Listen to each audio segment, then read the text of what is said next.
Hello guys, welcome to my channel. तो आज आपको पता है कि मैंने पीसीएस की क्लास स्टार्ट की है, पीसीएस का प्रैक्टिस सेट, और एक मैं ले चुकी हूँ। आप देख सकते हैं जीएस वर्ल्ड का है। इसमें ये टेक्स्ट बुक नंबर पहला है और इसमें एंशिएंट एंड मिडाइवल हिस्ट्री के सारे क्वेश्चन रखे गए हैं। और मैं बता दूँ, इससे पहले मैंने 50 क्वेश्चन करवा चुकी हूँ, इनकी 1 से लेकर 50 तक के 50 तक के करवा चुकी हूँ।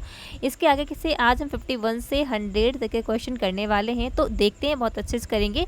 और अगर हाँ आप लोगों का रिस्पॉन्स अच्छा रहा, ऐसे ही आप लोग करते रहे रिस्पॉन्स, तो मैं आगे ही इसको कंटिन्यू करती चली जाऊंगी। फिलहाल मुझे तो करना ही करना है, तो मैं सोचा आपको भी करवाती चलूँ, आप लोग का रिवीजन हो जाएगा। तो देखते हैं 51 नंबर क्वेश्चन पे चलते हैं बिना देरी करते हुए। ठीक है, तो यहाँ पर पहुँच जाते हैं हम। अभी हम 51 नंबर पर पहुँचना है हमें। तो फाइनली देखिए 51 52 आ गया। थोड़ा जूम कर लेती हूँ मैं। और 51 नंबर क्वेश्चन रहा है आपका। ओके, सो स्टार्ट है, ये देखती हूँ। हाँ बिल्कुल सही है। देखिए क्वेश्चन है 51 नंबर का, मौर्य इतिहास के स्रोतों के संदर्भ में निम्नलिखित कथनों पर विचार कीजिए। चलो कर लेते हैं, थोड़ा सा जूम इन करूंगी मैं। क्या विचार करना है? कौटिल्य का अर्थशास्त्र मुख्य रूप से एक आर्थिक ग्रंथ था। देखिए बिल्कुल आप सही कर देते। अगर आपको मौर्य इतिहास के बारे में पूछा जाए, अगर आपसे कोई कहे कि मौर्य के इतिहास के बारे में आपको कहाँ कहाँ से पता चला, सबसे पहले आप मौर्य का यानी कि कौटिल्य का अर्थशास्त्र ही लिखेंगे। ठीक है, आप कहेंगे कि अर्थशास्त्र में जो कौटिल्य ने अर्थशास्त्र लिखा है, उसी में बताया गया है कि मौर्य जो साम्राज्य था ना, वो कैसे उसका इस्टेब्लिशमेंट हुआ, फिर कैसे उसका पतन हुआ, कैसे वो साम्राज्य चला, किसने इसकी स्थापना की, कैसे की, ये सारी बातें कौटिल्य ने लिखी थी। लेकिन यहाँ पर ये सिर्फ अर्थशास्त्र आर्थिक चीज़ों के बारे में नहीं बताता था भाई, ये वहाँ की पॉलिटिक्स कैसी थी उसके बारे में बताता था। तो ये पहला बिल्कुल गलत हो जाएगा, क्योंकि यहाँ पर बोला कि सिर्फ और सिर्फ मुख्य रूप से ये आर्थिक ग्रंथ था, ये गलत बात है।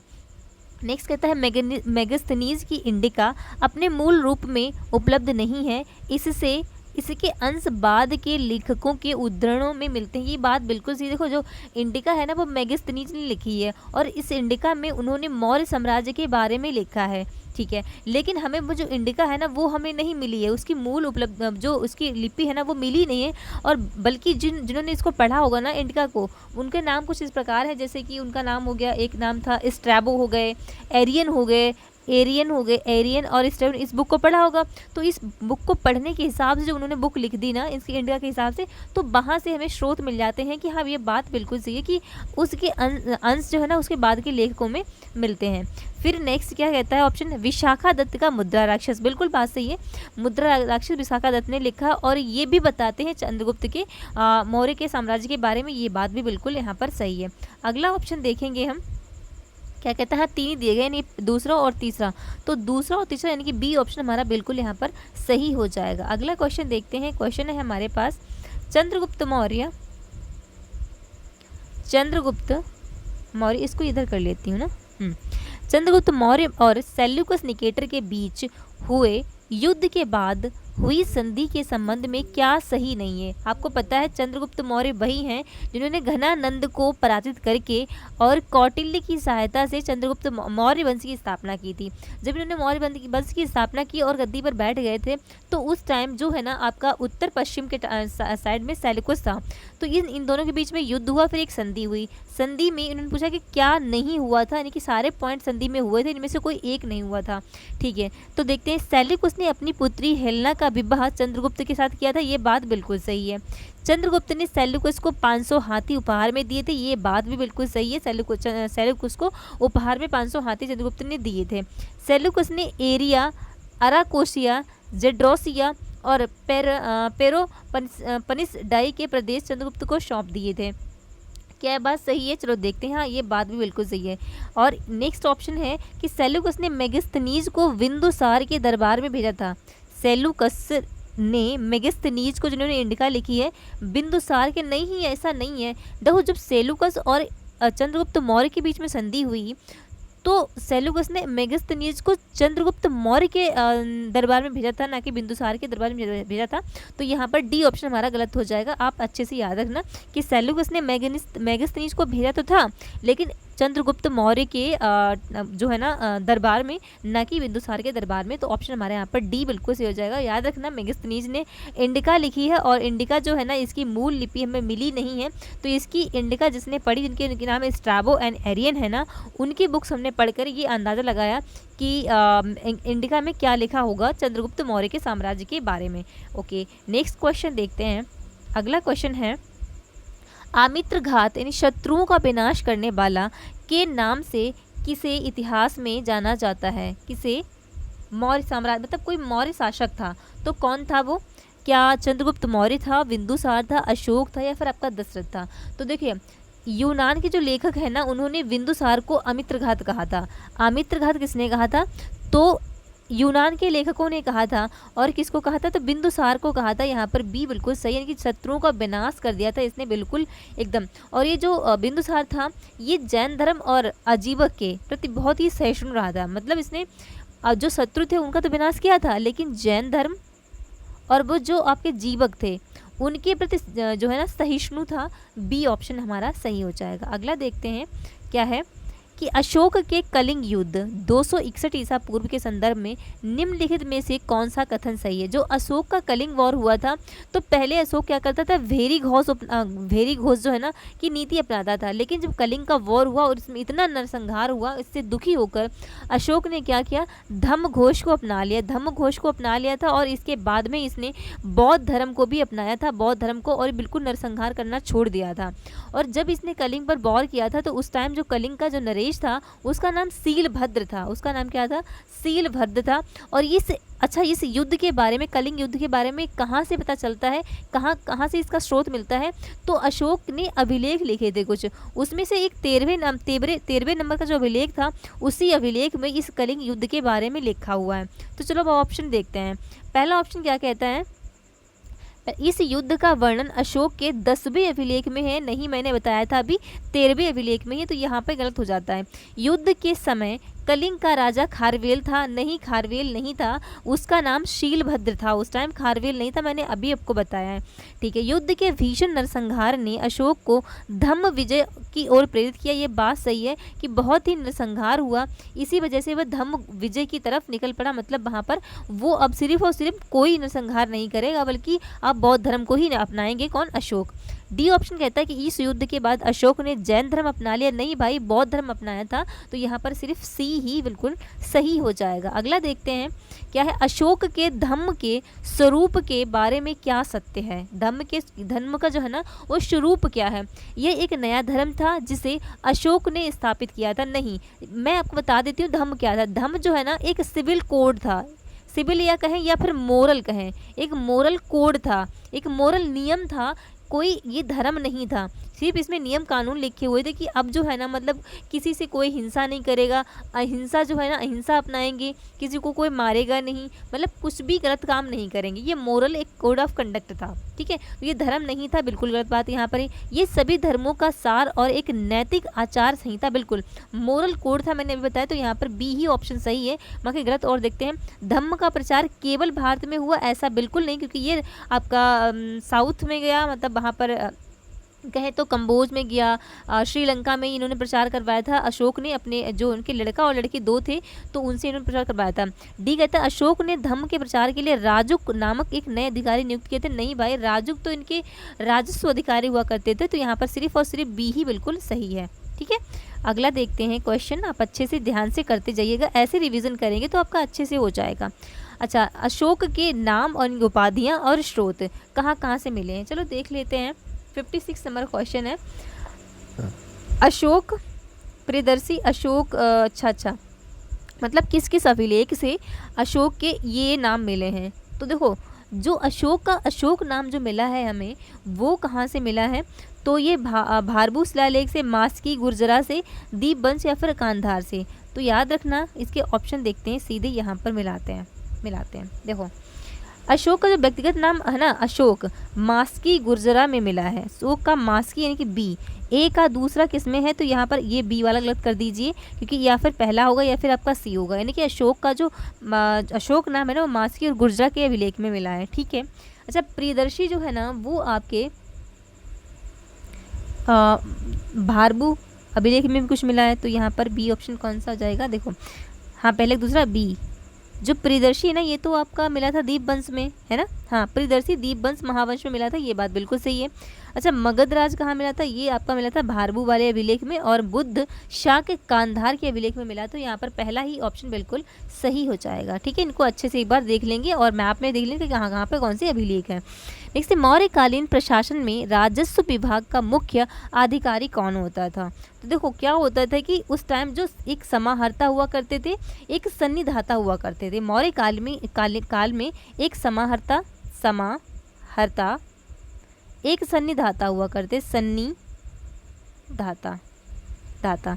देखो जो समाहर्ता जो थे ना, वो क्या करते थे, यानी कि टैक्स, जो रिवेन्यू है ना, रिवेन्यू को कलेक्ट करते थे। जो भी सरकार, जैसे हमारे आज के टाइम में भी राजस्व होता है ना, तो उसको कलेक्ट करने वाले अलग होते हैं और उसके अध्यक्ष अलग होते हैं। तो रिवेन्यू को कलेक्ट करने वाले समाहर्ता हुआ करते थे, और जो सन्निधाता हुआ करते थे ना, वो रिवेन्यू के जो है ना वो अध्यक्ष हुआ करते थे। उनको ट्रीजर भी बोल सकते हैं या फिर सन्निधाता बोलते थे। तो पूछा कि राजस्व विभाग का मुख्य अधिकारी कौन होता था, तो वो आपके कौन है, समाहर्ता, यानी मुख्य अधिकारी, यानी कि रिवेन्यू को कलेक्ट करने के अधिकारी समाहर्ता हुआ करते थे।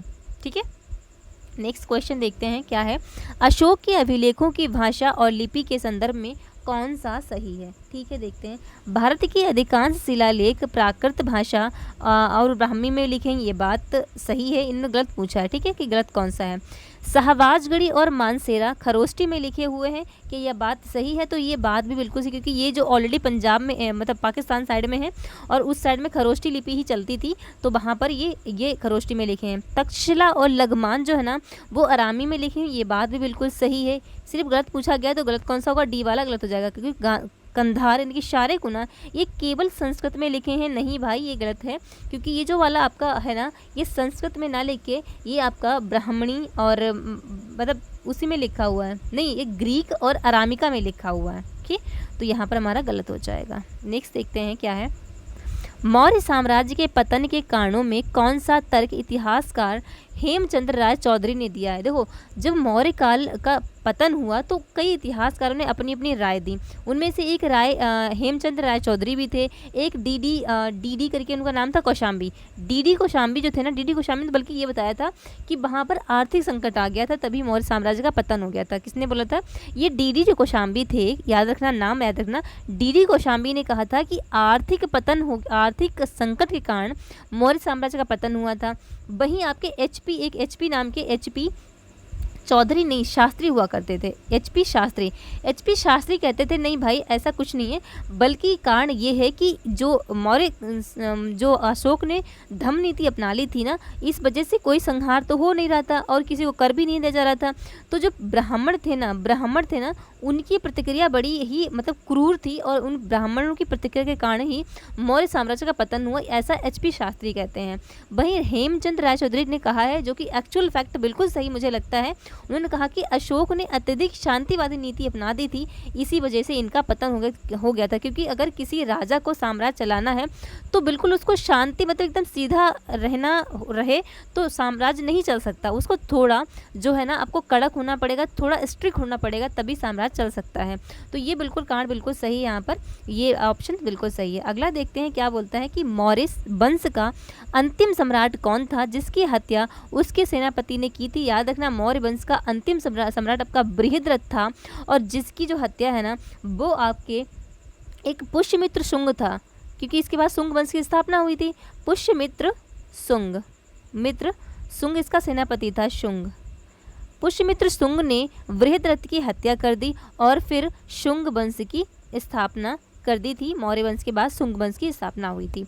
अगला देखते हैं क्या, हर्षवर्धन के शासनकाल में भास्कर बर्मन कहाँ का शासक था जिसने हर्ष के पास हुएनसांग नामक दूत भेजा था। देखो, जो हुएनसांग है ना, एक चीनी यात्री था और हर्षवर्धन के टाइम पर ही आया था। ये चीनी यात्री था और हर्षवर्धन के टाइम पर ही आया था।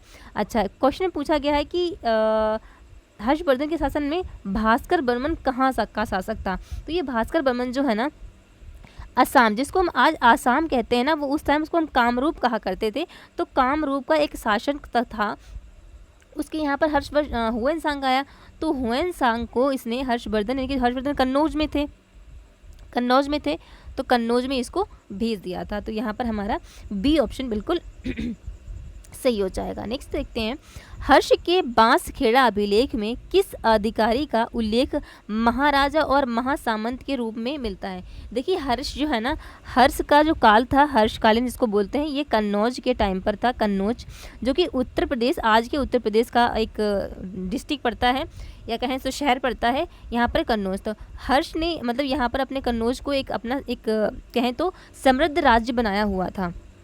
और हर्ष का एक भाई हुआ करता था, उसका नाम था भांडी।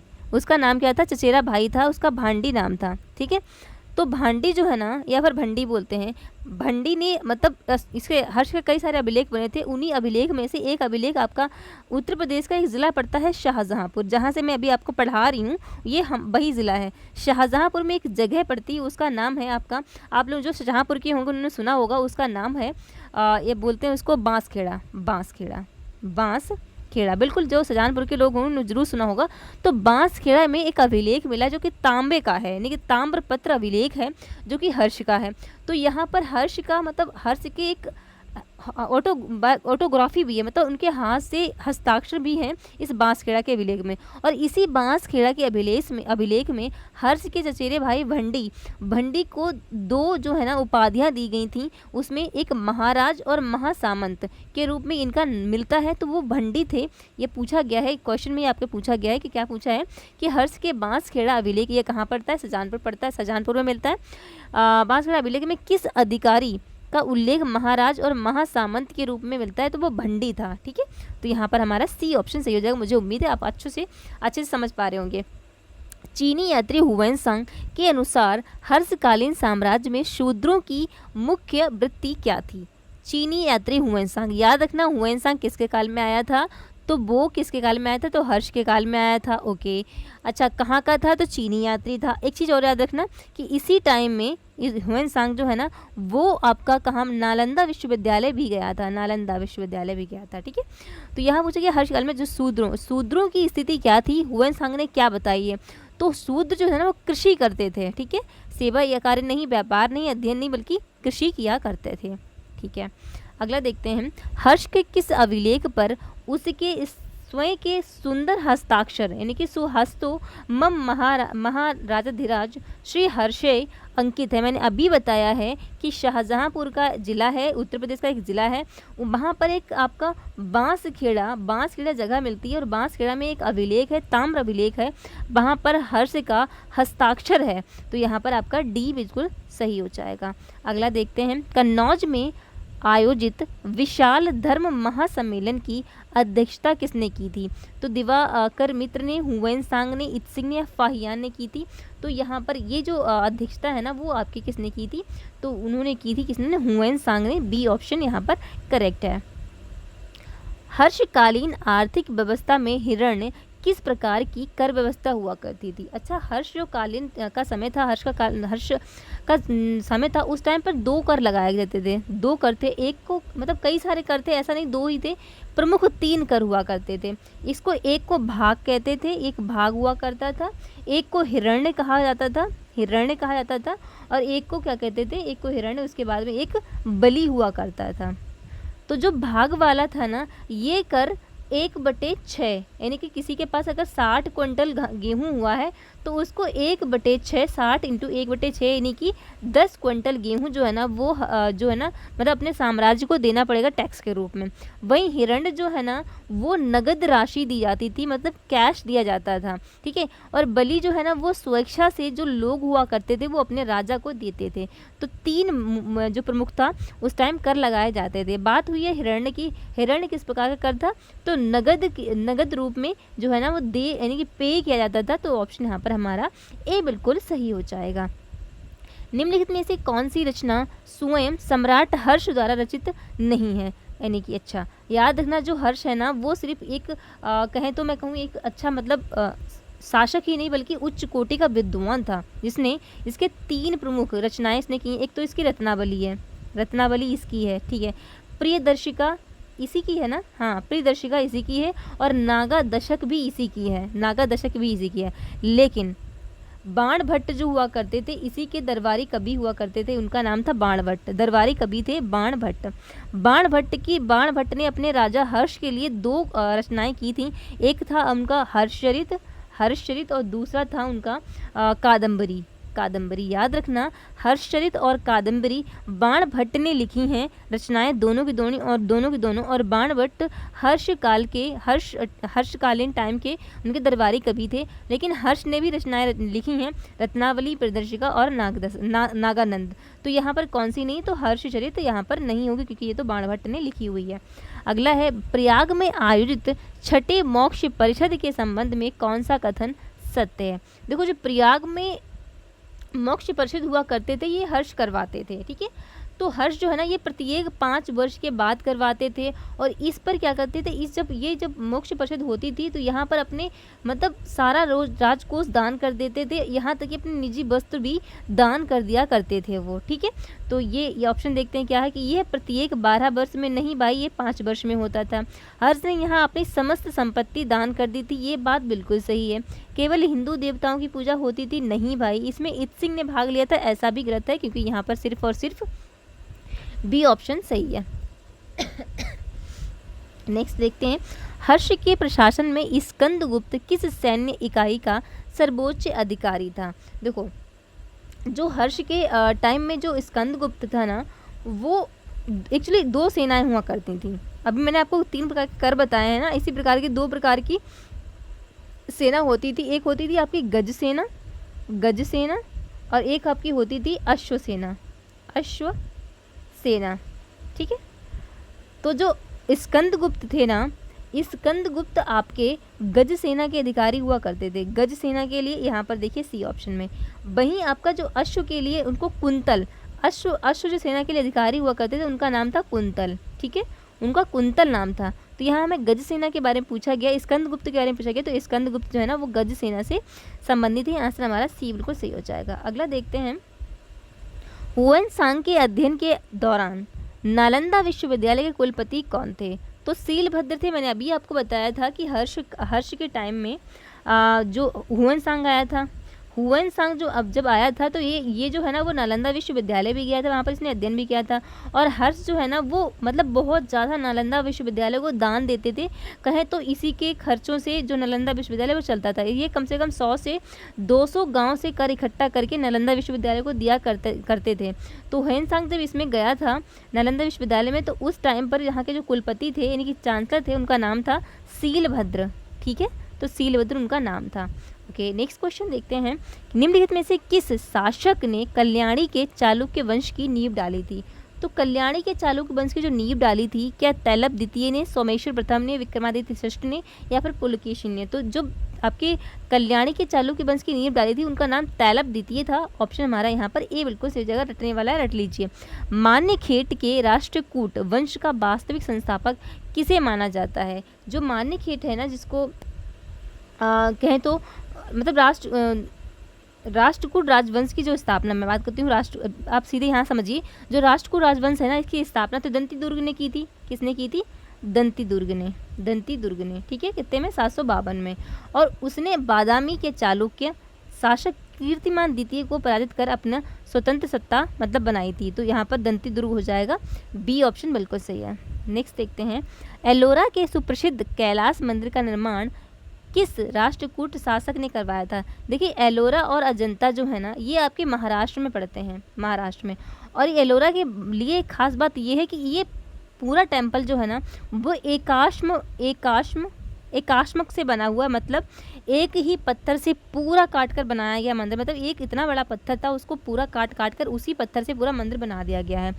तो ये जो किसने बनवाया था, ये एक राष्ट्रकूट शासक थे, उनका नाम था आपका कृष्ण प्रथम। तो ये आंसर हमारा यहाँ पर सी बिल्कुल सही हो जाएगा।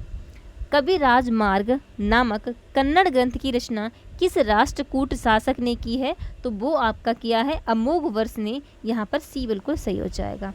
बेंगी की पूर्वी चालुक्य वंश के संस्थापक कौन है। तो बेंगी के जो पूर्वी चालुक्य वंश के संस्थापक है ना, उनका नाम आपका क्या हो जाएगा, उनका नाम विष्णु विष्णु शर्मा जो विष्णुवर्धन है ना, विष्णुवर्धन एक्चुअली क्या हुआ था, जो बादामी था ना, बादामी जिसको कर्नाटक बोलते हैं आज के, तो बादामी के चालुक्य राजा पुलकेशिन द्वितीय ने आंध्र प्रदेश को जीत लिया था। ठीक है, तो फिर आंध्र प्रदेश जब जीत लिया तो उन्हें जीत कर अपने भाई विष्णुवर्धन को वो दे दिया था। मतलब जब वो आंध्र प्रदेश को ही बेंगी कहा करते थे।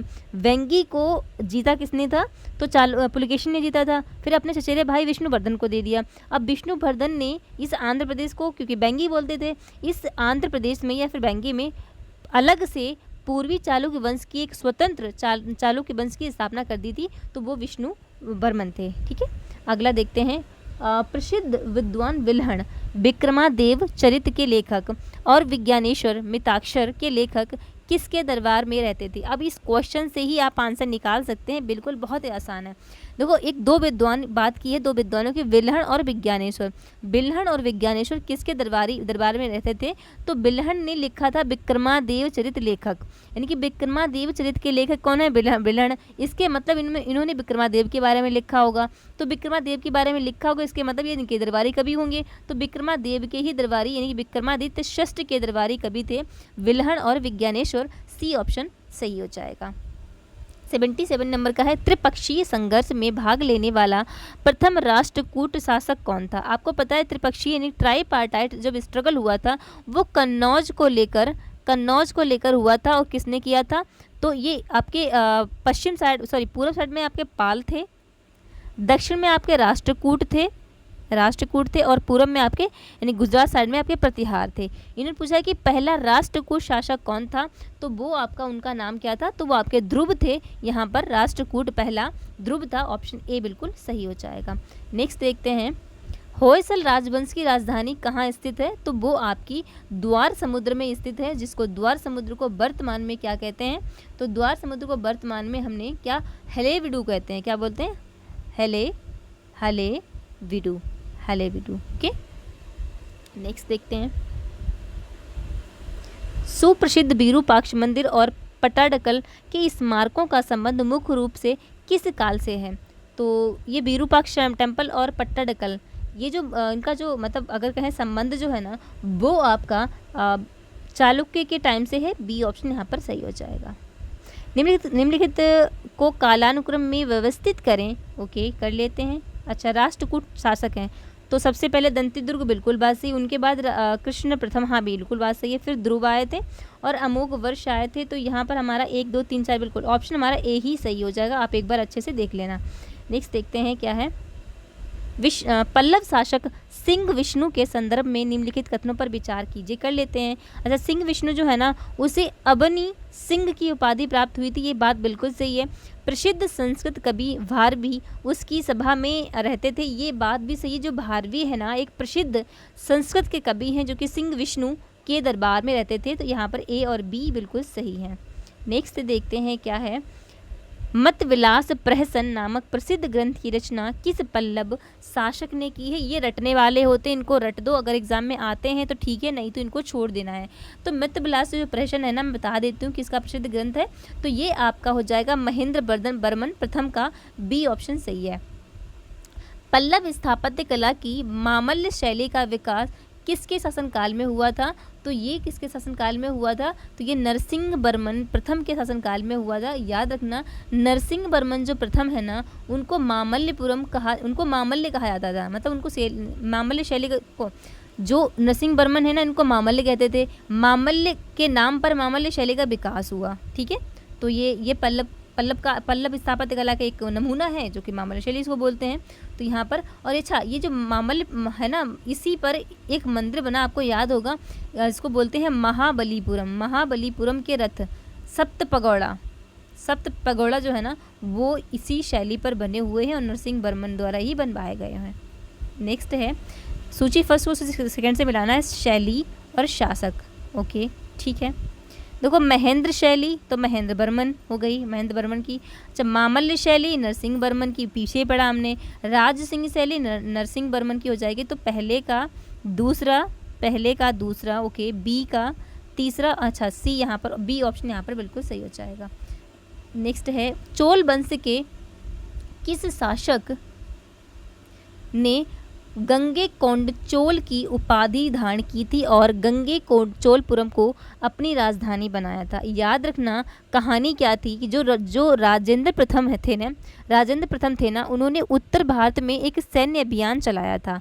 राजेंद्र प्रथम ने उत्तर भारत में एक सैन्य अभियान चलाया और बंगाल के जो बंगाल में पाल शासक थे, इनको हरा दिया। इनको हराकर ये वापस लौट रहे थे। यहाँ पर एक नदी है गोदावरी। जब गोदावरी को ये पार करते हैं तो गोदावरी के पास में एक शहर बसाते हैं गंगैकोंडचोलपुरम, कि हमने जो गंगा है ना, मतलब गंगा के उत्तर वाली एरिया को हमने जीत लिया है, यानी कि चोलों ने जीत लिया है। तो गंगैकोंडचोलपुरम में एक नगर बसाया और खुद एक उपाधि धारण कर ली गंगैकोंडचोल। तो ये राजेंद्र प्रथम थे। आंसर हमारा बी बिल्कुल सही हो जाएगा। नेक्स्ट है, तंजौर का प्रसिद्ध राजराजेश्वर या फिर बृहदेश्वर मंदिर किस चोल शासक ने बनवाया है?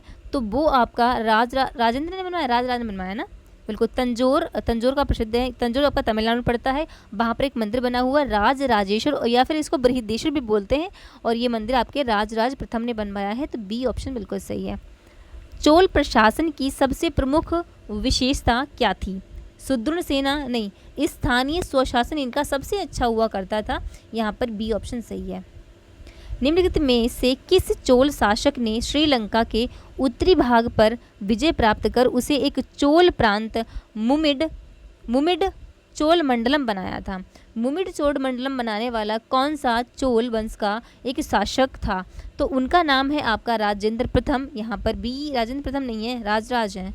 राजराज प्रथम ने ही करा था। तो ऑप्शन ए बिल्कुल सही है। चोलकालीन विल्लाल शब्द का प्रयोग किसके लिए किया जाता है? तो विल्लाल जो है ना, किसके लिए करते थे?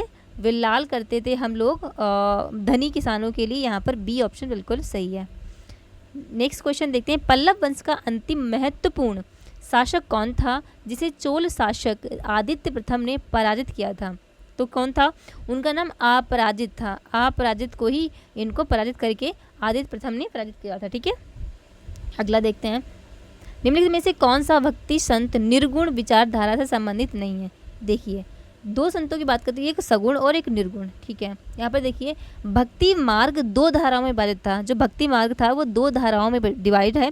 एक था निर्गुण है, एक है सगुण। सगुण मतलब जो है ना, जो भगवान की पूजा करे, जैसे कि राम हो गए, विष्णु हो गए, ब्रह्मा हो गए, इनकी पूजा कर। निर्गुण जो है ना, वो किसी की पूजा नहीं करते, बल्कि कहते हैं कि भगवान जो है ना, उसका कोई आकार नहीं है। ठीक है, तो इस प्रकार का हो गया। तो यहाँ पर जो चैतन्य महाप्रभु है ना, वो सगुण धारा के थे। निर्गुण से कबीर थे। कबीर ने किसी एक को नहीं पूजा, गुरु नानक ने किसी एक को नहीं पूजा, और चैतन्य महाप्रभु जो है ना, वो तो आपके सगुण के थे, क्योंकि उन्होंने जो है कृष्ण की उपासना की थी। और रैदास ने भी किसी की पूजा नहीं की थी, क्योंकि कहते हैं कि भगवान के कोई रूप नहीं है, कोई रंग नहीं है, कोई गुण नहीं है, कुछ भी नहीं है। भगवान तो भगवान है, वो मतलब उनका कोई आकार नहीं है। वहीं तो ये सबके सब निर्गुण हो गए, और चैतन्य महाप्रभु जो है ना, वो सगुण हो गए, क्योंकि उन्होंने कृष्ण की उपासना की और कृष्ण को पूजा था, कि कृष्ण को भगवान माना था। अगला देखते हैं। अद्वैतवाद के सिद्धांत का प्रतिपादन किसने किया था, जिसने बाद में सूफी और भक्ति संतों को प्रभावित किया? अच्छा, अद्वैतवाद का मतलब क्या है? तो इसका मतलब अद्वैतवाद का हो जाता है कि जब ईश्वर और जीव में एकता हो जाए, यानी कि ईश्वर और हम जैसे कि जीव हैं, दोनों एक ही हैं, मतलब एक दूसरे के अंदर हैं। ये अद्वैतवाद कहता है। तो ये सिद्धांत किसने दिया? तो ये आपका सिद्धांत जो है ना, वो शंकराचार्य ने दिया। ऑप्शन बी बिल्कुल सही हो जाएगा। अगला देखते हैं कि सूफी संतों और भक्ति संतों के बीच वैचारिक समानता के संदर्भ में कौन सा कथन सही है? देखते हैं। दोनों ने मूर्ति पूजा का समर्थन किया? नहीं भाई, बिल्कुल नहीं। दोनों ने ईश्वर के प्रति व्यक्तिगत प्रेम और गुरु के महत्व पर बल दिया? बिल्कुल, ऑप्शन यहाँ पर बिल्कुल सही है कि दोनों ने ईश्वर की महत्ता पर बल दिया। प्रसिद्ध सूफी संत निजामुद्दीन औलिया ने किस सुल्तान से मिलने से इनकार कर दिया था? तो देखो, जो निजामुद्दीन औलिया थे, मुझे सबसे पहले बढ़िया ये अच्छे लगे, सबसे बढ़िया सूफी संत लगे, क्योंकि ये किसी भी राजा महाराजा के मतलब उसमें दबाव में नहीं आते थे। वो कहते मैं खुद मतलब जो भी हूँ सही हूँ, मैं किसी के अगर राजा के दबाव में आ जाऊँगा ना, तो मैं उसके गुणगान करने लग जाऊँगा। तो ये किसी के दबाव में नहीं आते थे। तो इन्होंने उस टाइम जो गयासुद्दीन तुगलक था, उन्होंने एक इच्छा जाहिर की कि हम निजामुद्दीन औलिया से मिलना चाहेंगे। तो ये मतलब उस टाइम की इंटरेस्टिंग कहानी हिस्ट्री दिखाती है, बताती है कि निजामुद्दीन औलिया से एक इच्छा जाहिर की गयासुद्दीन तुगलक ने मिलने की। तो निज़ामुद्दीन औलिया ने कहा कि मेरे घर के जो है ना वो 2 दरवाजे हैं, अगर गयासुद्दीन तुगलक एक दरवाजे से आएगा तो मैं चुपके से दूसरे दरवाजे से निकल जाऊंगा, लेकिन मैं मिलूंगा नहीं। तो यहाँ पर बी बिल्कुल ऑप्शन सही हो जाएगा। अगला देखते हैं कि भक्ति आंदोलन के उस संत का नाम बताइए जिसने सबसे पहले अपने संदेश के प्रचार के लिए हिंदी का प्रयोग किया था। तो वो आपके रामानंद थे, जिन्होंने अपने विचारों का प्रचार करने के लिए संस्कृत के बजाय हिंदी का प्रयोग किया था। आंसर हमारे यहाँ पर क्या हो जाएगा, बी बिल्कुल सही हो जाएगा। तो 96 का देखते हैं क्या है, 96 क्या कहता है। तो 96 कहता है हमारा क्वेश्चन, इस्लाम के भारत आगमन का भारतीय वास्तुकला पर क्या प्रभाव पड़ा। जब इस्लाम का आगमन भारत में हुआ तो भारतीय वास्तुकला पर क्या प्रभाव पड़ा। केवल लकड़ी का प्रयोग शुरू हो गया था, नहीं, ऐसा तो बिल्कुल नहीं है। मेहराब और गुंबद का प्रचलन, हाँ बिल्कुल, जब इस्लाम की वास्तुकला भारत में आई तो कहीं ना कहीं मेहराब और गुंबद बनने लगे थे। मंदिरों का निर्माण पूरी तरह से बंद हो गया, पूरी तरह से तो बंद नहीं हुआ था। केवल सफ़ेद संगमरमर का प्रयोग हुआ, ऐसा भी नहीं है। यहाँ पर सिर्फ बी ऑप्शन बिल्कुल सही हो जाएगा इसके हिसाब से। देखिए, वहदत उल वजूद, जिसका अर्थ है अस्तित्व की एकता, का सिद्धांत किस सूफी संप्रदाय से अधिक गहराई से जुड़ा हुआ है। तो ये इसका सबसे जो जुड़ाव है ना, सबसे अच्छा जुड़ाव या फिर कहें बहुत गहराई से जुड़ा जो है ना, वो आपका चिश्ती संप्रदाय से जुड़ा हुआ है, अस्तित्व में एकता। नेक्स्ट देखिए, भक्ति और सूफी आंदोलनों ने भारतीय समाज में किस कुरीति पर सबसे बड़ा प्रहार किया था। तो इन दोनों ने जो है ना जातिवाद और छुआछूत को एकदम दोनों ने विरोध किया था, चाहे भक्ति आंदोलन हो या फिर सूफी आंदोलन हो, दोनों ने जातिवाद और छुआछूत पर कड़ा विरोध जताया था। ये दोनों में समानता है। दक्षिण भारत के अलवार संत किसकी उपासना करते थे। देखिए, 2 संत हुआ करते थे दक्षिण भारत में, एक अलवार, एक होते थे नयनार। अच्छा, हो सकता है आप लोगों को याद ना रहे, मैं एक ट्रिक बताती हूँ। नयनार मतलब नयन, नयन किसके होते हैं, नयन हम लोगों के होते हैं। और जो भगवान शिव होते हैं ना, उनके 3 नयन हैं, 3 नयन हैं। तो जो भगवान शिव के उपासक हैं ना, वो नयनार बोले जाएंगे, और जो भगवान विष्णु के उपासक हैं ना, वो आपके अलवार बोले जाएंगे। तो ऐसे आप याद कर सकते हैं कि जो नयनार मतलब नयन, और नयन मतलब 3 नयन, 3 जो नेत्र हैं ना भगवान शिव के हैं, और शिव के जो उपासक होंगे वो नयनार कहलाएंगे, और उसके बाद में जो अलवर है ना वो विष्णु के उपासक कहलाएंगे। इसका आंसर बी हो जाएगा। अब ये लास्ट क्वेश्चन आज का 100 नंबर का है, और बाकी जो 50 बचेंगे वो नेक्स्ट डे कराऊंगी मैं, ठीक है। मध्यकाल में गंगा यमुना तहजीब के विकास में किसका योगदान सर्वाधिक रहा। तो केवल विदेशी आक्रमणकारियों का, नहीं, ऐसा तो नहीं है। भक्ति और सूफी संतों के समन्वयवादी दृष्टिकोण का जो है ना गंगा यमुना तहजीब के विकास में सबसे बड़ा योगदान रहा है। तो यहाँ पर बी ऑप्शन बिल्कुल सही है। केवल रूढ़वादियों का नहीं, सामंती राजाओं का नहीं, यहाँ पर बी ऑप्शन बिल्कुल सही है। अच्छा, मुझे आप लोग सजेशन भी दे सकते हैं, मुझे बताया करें कि मैं और क्या डिटेल में इसको पढ़ाऊँ, या मैं सिर्फ आंसर ही बताऊँ, या फिर इतना ठीक है और इसको कंटिन्यू रखा जाए। जैसा आप लोग बताएंगे मैं वैसा ही करूँगी। बाकी आज के लिए this is enough today. So thank you guys, all the best.